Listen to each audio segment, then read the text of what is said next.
पहले की बात है। रामपुर नगर में सेठ धनियालाल अपनी पत्नी शारदा के साथ रहते थे। सेठ जी के धन दौलत की कोई कमी नहीं थी। सेठानी और सेठ जी का जीवन सुखपूर्वक बीत रहा था। लेकिन उन्हें एक बहुत बड़ा दुख था कि उनके कोई संतान नहीं थी, जिस बात से वो दोनों बहुत दुखी रहते थे। अरे शारदा, कहाँ हो? खाना खा लिया क्या? खाना? वो तो मैंने बनाया ही नहीं। शारदा, अब ऐसे दुख कब तक मनाती रहोगी? अब तो हमें ये मान लेना होगा कि भगवान ने हमारी किस्मत में संतान का सुख लिखा ही नहीं है। अब जीवन में जो भी दिन बाकी हैं उन्हें ऐसे दुख मना के तो नहीं बिता सकते ना। मैं क्या करूं? जब भी घर के बाहर जाती हूं तो बच्चों को खेलता देख मुझसे अपना निसंतान होना सहन नहीं होता। घर में हर पल कभी मुझे बच्चों के रोने की आवाज आती है तो कभी हंसने की। शारदा, ऐसे तो तुम बीमार हो जाओगी। चलो उठो, खाना खा लो। चलो रसोई घर में चलते हैं। दिन पर दिन सेठ जी और सेठानी का दुख बढ़ता गया और धीरे धीरे उनकी सारी धन संपत्ति समाप्त हो गई। क्या बात है, आज आप खेतों पर नहीं जा रहे?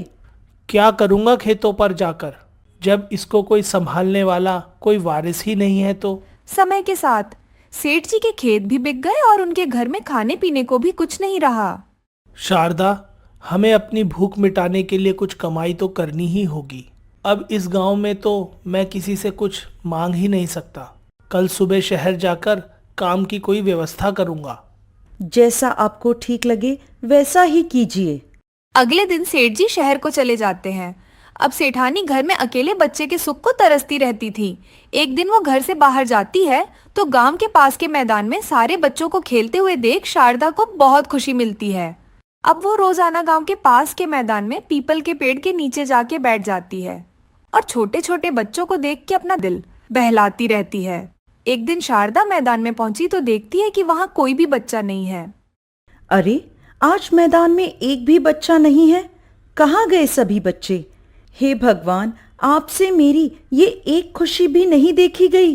वो वहां बैठ के रोने लगती है। देखते ही देखते आधा दिन बीत जाता है और कोई भी बच्चा वहां नहीं आता। तो सेठानी मैदान की मिट्टी से एक बच्चे का पुतला बनाती है और उसे अपने साथ अपने घर ले आती है। आज से तुम्हारा नाम शामू होगा। मैं अभी मेरे शामू के लिए कुछ खाने को बनाती हूँ। अब सेठानी उस मिट्टी के पुतले को अपने बच्चे की तरह रखने लगी। गांव में सभी उस पे हंसने लगे। सेठानी तो पागल हो गई है, इस मिट्टी के पुतले को अपना बच्चा समझ रही है। हाँ हाँ, सेठ जी तो इसे छोड़ के शहर चले गए हैं और ये यहाँ मिट्टी का बच्चा लेकर घूम रही है। किसी दिन इसको नहलाई तो इसको सारा असलियत पता चल जाएगा। ऐसे ही सेठानी का समय बीत गया। दिवाली के दिन करीब आए तो सेठ जी शहर से कुछ पैसे कमाकर वापस अपने घर लौट आए तो सेठानी को मिट्टी के पुतले के साथ खेलता देख हैरान हो गए। आप आ गए? देखो शामू, तुम्हारे पिताजी वापस आ गए। शारदा, ये सब क्या है? ये देखिए ना, ये अपना बेटा है। ये मिट्टी का पुतला हमारा बेटा कैसे हो सकता है? क्या आप गांव वालों की तरह मेरे बेटे को मिट्टी का पुतला बोल रहे हैं? जाइए, मैं आपसे बात नहीं करती। सेठ जी समझ जाते हैं कि सेठानी ने उस मिट्टी के पुतले में अपनी खुशी ढूंढ ली है। ऐसे ही अहोई अष्टमी का दिन आता है तो सेठानी अपना व्रत पूजा करती है। शारदा, आज तुम किसके लिए व्रत कर रही हो? आज तो संतान की लंबी उम्र के लिए व्रत किया जाता है। तो मैं आज अहोई माता से अपने शामू की लंबी आयु के लिए प्रार्थना करूंगी और उसके लिए व्रत भी रखूंगी। तुम पागल हो गई हो। कितनी बार समझाया है कि ये मिट्टी का पुतला है, मिट्टी का, असली बच्चा नहीं है। इसके लिए व्रत मत करो। आप ऐसा ना कहें, ये तो मेरा शामू है। ये क्या शामू शामू लगा रखा है? ये मिट्टी का पुतला है, मिट्टी का। अभी इसे पानी में डालूंगा ना तो पूरा घुल जाएगा। सारी असलियत सामने आ जाएगी तुम्हारे। आप बार बार मेरे शामू को मिट्टी का पुतला ना कहें, मुझे बहुत दुख होता है। अब तो अहोई माता ही आपको मेरे शामू की असलियत दिखाएगी। अब जब तक अहोई माता सबको मेरे शामू का यकीन नहीं दिलाती, तब तक मैं अन्न जल की एक बूंद भी ग्रहण नहीं करूंगी। अहोई माता को मेरे बच्चे की असलियत सभी को दिखानी होगी। ऐसा कह के शारदा अहोई माता के आगे हाथ जोड़कर बैठ जाती है और प्रार्थना करती रहती है। शारदा अपना निर्जला उपवास भी नहीं तोड़ती। सेठ जी के लाख समझाने पर भी वो नहीं मानती। समय के साथ दीपावली का दिन भी आ जाता है। शारदा, तुम्हारी तबीयत कितनी खराब हो रही है, कुछ खा लो। हट छोड़ दो शारदा, हट छोड़ दो। नहीं, जब तक अहोई माता अपनी कृपा नहीं करती तब तक मैं कुछ भी नहीं खाऊंगी। लो शारदा, मैंने मान लिया ये मिट्टी का पुतला हमारा बेटा शामू है, अब तो कुछ खा लो। नहीं, ऐसे नहीं। अहोई माता को मेरे शामू की असलियत पूरे गांव को बतानी होगी, तब तक मैं अपना व्रत नहीं खोलूंगी। असलियत? तुम्हारे शामू की असलियत? चलो मैं दिखाता हूं तुम्हारे शामू की क्या असलियत है। ऐसा कह के सेठ जी गुस्से में आकर उस मिट्टी के पुतले को पानी से भरे बर्तन में डुबा देते हैं। ये लो शारदा, देख लो तुम्हारे शामू की असलियत। ये मिट्टी था, मिट्टी, और देखो कैसे पानी में घुल गया। तभी अचानक बच्चे के रोने की आवाज आती है। सेठानी दौड़ती हुई जाती है और बच्चे को गोद में उठा लेती है और सेठ जी आश्चर्य से देखते रह जाते हैं। अहोई माता की कृपा से सेठानी का विश्वास जीत जाता है और उसका श्यामू मिट्टी के पुतले से एक जीता जागता बच्चा बन जाता है। काफी समय पहले की बात है। मथुरा बरसाने में एक गुलाब खान नाम का व्यक्ति रहता था। गुलाब खान सारंगी बहुत अच्छी बजाता था। उसे श्री जी के मंदिर में सारंगी बजाने की सेवा मिली थी। मंदिर में सारंगी बजाने के बाद गुलाब खान को जो भी पैसे मिलते वो उसी से अपना गुजारा चलाता था। गुलाब खान की एक बेटी भी थी जिसका नाम गुलाब खान ने श्री जी के नाम पर राधा रखा था। राधा के अलावा गुलाब खान की इस दुनिया में कोई नहीं था। गुलाब खान अपनी बेटी राधा से बहुत प्यार करता था। राधा बहुत सुंदर और अच्छे स्वभाव की लड़की थी। सभी बरसाने के लोग राधा को बहुत मानते थे। अरे गुलाब भाई, कहाँ से आ रहे हो? मंदिर में कीर्तन चल रहा था, वहीं से आ रहा हूँ। अब घर जा रहा हूँ। देखता हूँ राधा बिटिया ने कुछ भोजन बनाया होगा तो भोजन करके आराम करूँगा। अच्छा, वैसे हमारी राधा बिटिया बड़ी हो गई है, आप उसका विवाह क्यों नहीं करा देते? भाई, शादी विवाह का तो मैंने अभी तक सोचा नहीं है। अब देखते हैं, जैसी श्री जी की इच्छा। अभी तो इतना पैसा भी नहीं है मेरे पास जो मैं विवाह करा सकूं। भैया, सोचना पड़ता है। बेटियों का विवाह करना पिता की जिम्मेदारी होती है। बाकी आप पैसों की चिंता क्यों करते हैं? हमारी राधा बिटिया पूरे गांव की बेटी है, उसका विवाह पूरा गांव कराएगा। ये तो आप सभी का बड़प्पन है।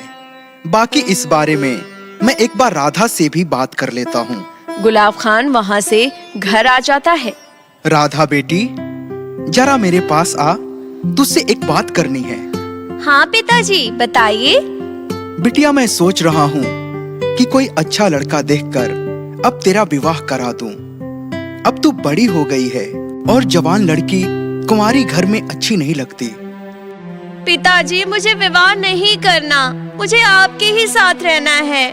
मुझे विवाह करके कहीं नहीं जाना। आपको पता है ना, मैं आपके बिना नहीं रह सकती। बिटिया, तेरे बिना तो मैं भी नहीं रह सकता, लेकिन विवाह भी तो जरूरी है। पिताजी, मेरा विवाह हो गया तो आप कैसे रहोगे? आपका ख्याल कौन रखेगा? बेटी, मेरी चिंता मत कर। ये सारा गांव मेरा परिवार है, ये सभी मेरा ख्याल रख लेंगे। बस मैं तेरा विवाह करा दूं तो मेरा फर्ज पूरा हो जाएगा। राधा विवाह के लिए मान जाती है। कुछ दिनों में ही राधा के लिए एक अच्छा लड़का चुन के उसके संग राधा का विवाह करा दिया जाता है। राधा के विवाह में सारा बरसाना अपना सहयोग देता है, जिससे राधा का विवाह बड़े धूमधाम से होता है। राधा अपने ससुराल चली गई थी। राधा के ससुराल जाने के बाद गुलाब खान उदास सा रहने लगा था। एक दिन वो उदास मन लिए कहीं जा रहा था। तभी रास्ते में उसे किसी ने टोका। अरे गुलाब भाई, आजकल बड़े उदास उदास से लगते हो, क्या हुआ? क्या बताऊं भाई, मेरा राधा के अलावा इस दुनिया में कोई नहीं था। जब से राधा गई है, मन ही नहीं लगता। घर में जाता हूँ तो घर काटने को दौड़ता है। पहले राधा थी तो दिन भर बोलती रहती थी, बाबा क्या खाओगे? बाबा कैसे हो? बाबा पैर की मालिश कर दूं? लेकिन जब से राधा गई है अब कोई ख्याल रखने वाला ही नहीं है। इसलिए सोच रहा हूँ कि घर छोड़ के श्री जी के मंदिर में ही रहने लगूं। वहां कुछ शांति तो मिलेगी। चलिए अब मैं चलता हूँ। गुलाब खान वहाँ से किशोरी जी की मंदिर की तरफ चल देता है। किशोरी जी का मंदिर ऊंचाई पर था। गुलाब खान अपनी बेटी राधा की याद में आंसू बहाता है और अपनी बेटी राधा का नाम लेता हुआ किशोरी जी के मंदिर की तरफ बढ़ता जा रहा था। राधा, राधा, राधा, राधा। गुलाब खान विलाप करता हुआ राधा को पुकारता मंदिर की तरफ जाने लगा। रास्ते में उसे काफी लोग मिलते, समझाते, लेकिन गुलाब खान किसी की नहीं सुनता। 3 दिन तक वो मंदिर में राधा राधा का विलाप करता रहा, लेकिन चौथे दिन वो मंदिर से गायब हो गया। वो मंदिर में किसी को भी नहीं दिखाई दिया। वहाँ के लोगों ने सोचा कि गुलाब खान मान गया होगा और घर लौट गया होगा, लेकिन गुलाब खान को गायब हुए काफी दिन बीत गए, उसका कुछ पता नहीं चला। गोसाई जी, आज काफी दिन बीत गए हैं, लेकिन गुलाब खान का कुछ पता नहीं चला। हाँ, सही कह रहे हो भाई। लगता है बेचारा किसी जंगली जानवर का शिकार हो गया। अच्छा व्यक्ति था, श्री जी का अच्छा सेवक था। गोसाई जी, मैं सोच रहा हूँ कि गुलाब खान के नाम पर हमें मंदिर के बाहर एक चबूतरे का निर्माण कराना चाहिए। अच्छा इंसान था, अच्छा सेवक था, उसके आगे पीछे कोई नहीं था। हमें उसके सम्मान के लिए एक चबूतरे का निर्माण कराना चाहिए। सही कह रहे हो, कल ही मैं मंदिर के बाहर चबूतरे का निर्माण कराता हूँ। अगले दिन मजदूर बुलाए गए और बरसाने वालों की तरफ से मंदिर के बाहर एक चबूतरा बनवाया गया, जिसका नाम गुलाब खान का चबूतरा रखा गया। अब सबने मान लिया था कि गुलाब खान नहीं रहा। एक दिन गोसाई जी मंदिर से बाहर जा रहे थे, तभी उन्हें गुलाब खान के गाने की आवाज आई। ये सुन गोसाई जी घबरा गए, क्योंकि उनकी नजर में तो गुलाब खान मर चुका था। फिर ये आवाज कैसी आ रही है? कौन है यहाँ? गोसाई जी, ये मैं हूँ, आपका गुलाब खान। गुलाब खान, तुम जिंदा हो? तुम इतने सालों तक कहाँ थे? गोसाई जी, मैं तो यहीं था, यहीं श्री जी की सेवा में था। श्री जी की सेवा में तो मैं भी था, लेकिन मुझे तो तुम आज तक नहीं दिखाई दिए। अपने आप को साबित करने के लिए गुलाब खान अपने हाथ में लिए पान को गोसाई जी को दिखाता है। पान देख गोसाई जी दंग रह जाते हैं। अरे, ये पान तो मैंने ही अभी श्री जी को चढ़ाया था। ये तुम्हारे पास कैसे आया? हाँ, अभी अभी श्री जी ने मेरी सारंगी की धुन से खुश होकर मुझे ये पान दिया है और उन्होंने मुझे अपने निकुंज में सेवा करने का मौका दिया है। अरे गुलाब, मुझे एक बात तो बताओ, तुमने ऐसा कौन सा कर्म कर दिया जिससे तुम्हें श्री जी की ऐसी सेवा का मौका मिला?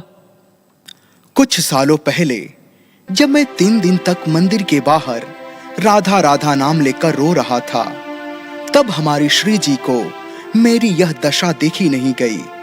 एक दिन मैं रात के समय राधा राधा कहकर रोए जा रहा था, तभी अचानक मंदिर का दरवाजा खुला और उसमें से एक छोटी सी लड़की बाहर निकली और उसने मेरे से कहा, बाबा, मैंने सुना है आप सारंगी बहुत अच्छा बजाते हैं। आप सारंगी बजाएं, मैं उसकी धुन पर नाचूंगी।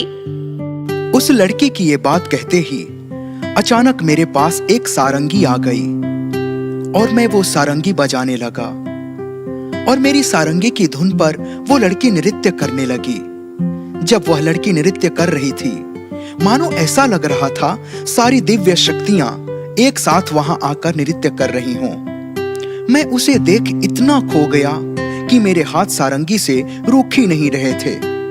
फिर वह लड़की नृत्य करते करते मंदिर की तरफ जाने लगी। मैं भी उसके पीछे पीछे मंदिर में चला गया। मैं मंदिर के अंदर जाकर देखता हूँ कि प्रियतम सरकार कृष्ण और राधा मंदिर में साक्षात उपस्थित थे और 8 सखियां उनकी सेवा में लगी हुई हैं। गुलाब, तू कब से राधा राधा पुकार रहा था? मुझे मालूम है कि तू अपनी बेटी को पुकार रहा था, लेकिन नाम तो मेरा ही है ना। अब से तू मेरे निकुंज में ही रहेगा और मेरी सेवा करेगा। तब से राधा जी ने मुझे अपने ही निकुंज में रख लिया और मैं उनकी सेवा करता रहा। गुलाब की ये बात सुन गोसाई जी की आंखों से पानी छलकने लगा और वो गुलाब के पैर पकड़कर रोने लगे।